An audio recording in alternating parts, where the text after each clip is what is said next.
students. In the previous class, good morning students.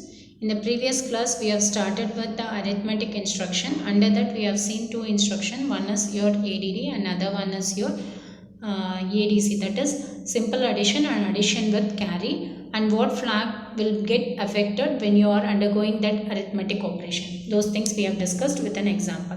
Now I am going to handle the next arithmetic instruction SUBB, which is nothing but subtract with borrow. SUB stands for subtract.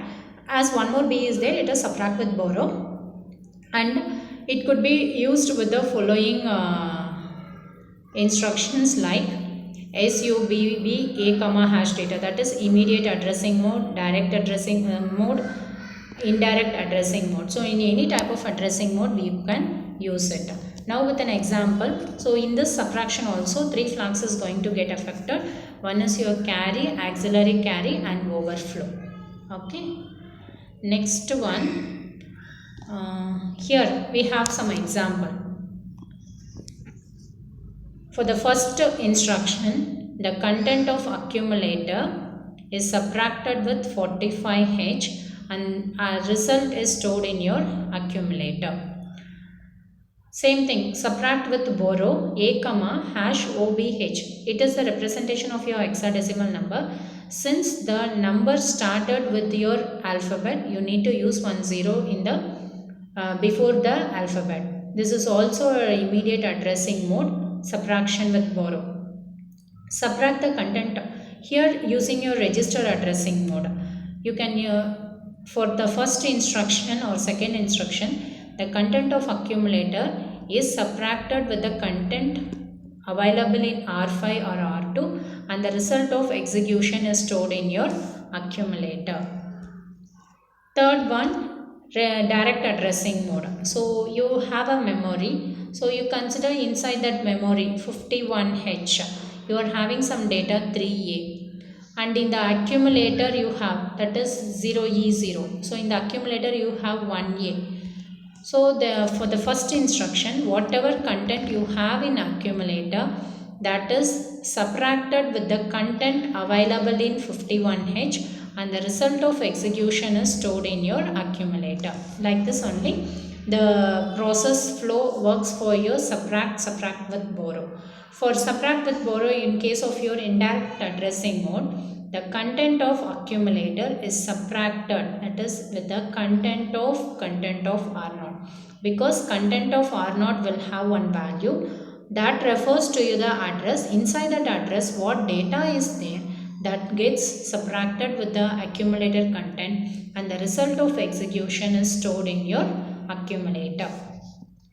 So it is the simple subtraction process.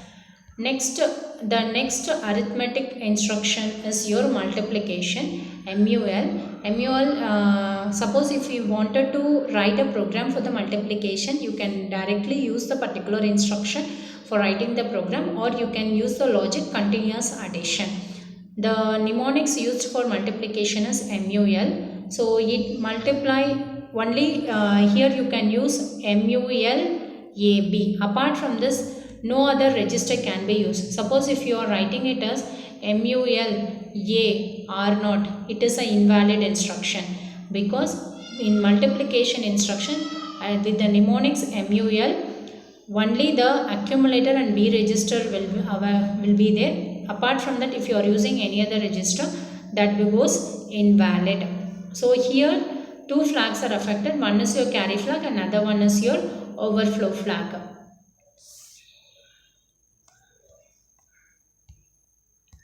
You can see one example given over here. Move A comma hash 45H. So here the content of accumulator is going to be 45. Okay. Next, second, after execution of this instruction, the content of B register is going to be 0F5. MULAB, in the sense the content of accumulator is multiplied with the content of B register, and the result, so it will have higher bit and lower bit, right? So the lower bit after multiplying you will get two 8-bit numbers. When you multiply, here you will get a 16-bit number. In the 16-bit number, you have lower bit as well as your higher bit. This lower bit will be stored in your accumulator, whereas the higher bit is stored in your B register. Okay. In case of multiplication, it is possible for us to use only two registers. One is your accumulator, another one is your B register. After multiplying two 8-bit numbers, the result of execution is going to be 16-bit. So in this 16-bit, you will have lower bit number and high bit number. The lower bit number is stored in your accumulator and the high bit number is available in your B register. So after execution of your add instruction or subtract instruction, you can find the answer in the accumulator.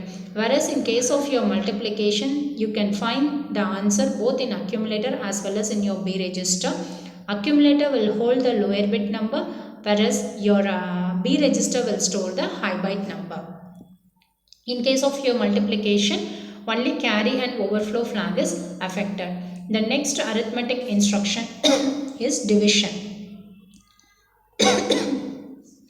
Division. So here for division, in division also you are going to use DIV, the mnemonics to be used, and here also you are going to use only AB, only A and B register you are going to use. Apart from this, if you use like DIV, A or not, it is an invalid instruction.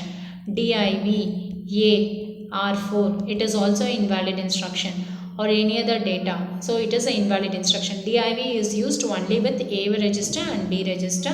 In this also only carry and overflow flag is going to get affected.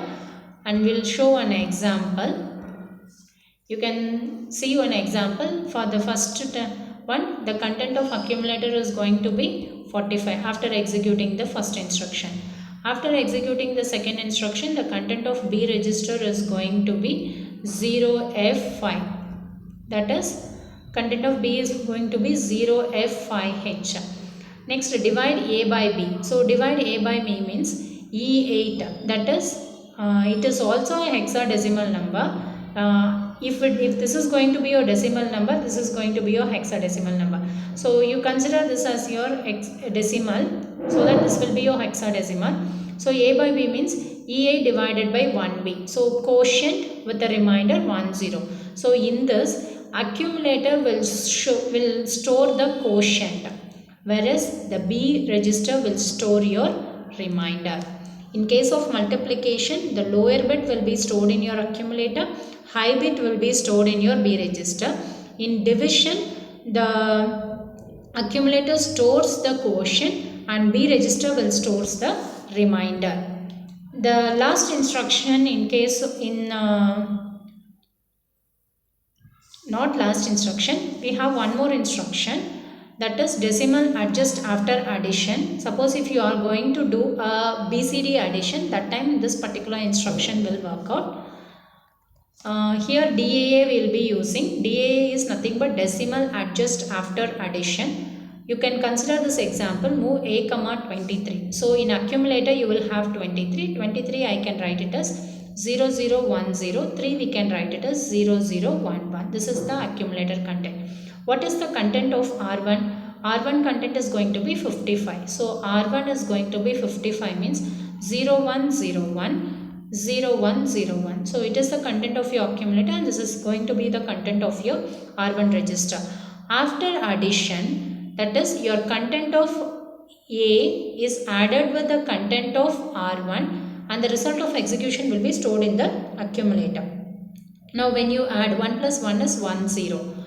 1 0 1 0 here 1 1 1 1 0. So after adding A with R1, the content of accumulator is going to be 0111. So now if after this if you give DAA, there won't be any change. Why? Because it is a decimal BCD addition. It is just like your BCD addition. It is 7A. Answer will be 7A. There won't be any change. You consider one more example. So you consider this particular example. So in this, the content of A is going to be 53. So accumulator content is going to be 53, which we can write it as 0101. 3 I can write it as 0011. And R1 content is going to be 58. 0101, 8 means 1000. Okay. Now add A comma R1. Both the content is going, we need to add it. So we'll get 1101, 1010. So it is going to be 1010 stands for A and 1011, 1010 A, and this is going to be B. It means that it is exceeding your BCD number. So BCD means binary coded decimal. It is only from 0 to 9. So if so, you have to give a decimal adjust accumulator. So when you do a decimal adjust accumulator, the content of A is going to be 111 with the carry flag C equal to 1. So answer is going to be 111. So accumulator data is changed after your, that is, it is incremented by 1. Accumulator content will be incremented by 1. Here when you check over here, it is AB, right? So when you add 1 over here, it is going to be C. B plus 1 is going to be C. So if it is exceeding 9, then it has to go for decimal adjust accumulator. For that particular purpose, we have used your decimal adjust accumulator instruction. Next is your increment and decrement operator.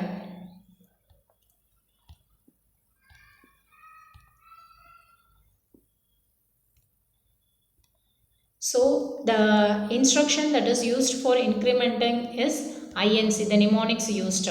So after INC, whatever you are using, for example, if you use R1, the symbolic representation for this one is the content of R1, whatever you have in the content, it will be incremented by 1 and the result of execution is again stored in R1. Okay. INCA, it means that the content of accumulator is incremented by 1 and the result of execution is stored in the accumulator. For example, if I have here move, if I have one instruction, move A comma hash 45, okay, INCA, that is increment accumulator. After this, I am moving B comma A. So what will be the content of B? The content of B is going to be 46. Why? Because we have the content of accumulator as 45. At this particular instruction, it is incremented with 1. So 45 plus 1 will be 46. So my content, whatever content I am having in the accumulator, that will be moved on to the B register. So now the content of B register is going to be 46. It is the purpose of incrementing the register. And decrement. So decrement in the sense, we will be using DEC, that is decrement by 1. It is same like your increment. Increment means plus 1, decrement means minus 1. So all these instructions can be used along with the decrement operator. So in the next class we will see the logical instruction. So far we have completed your arithmetic instruction and data transfer instruction. In the next class we will be dealing it with the logical instruction. Thank you students.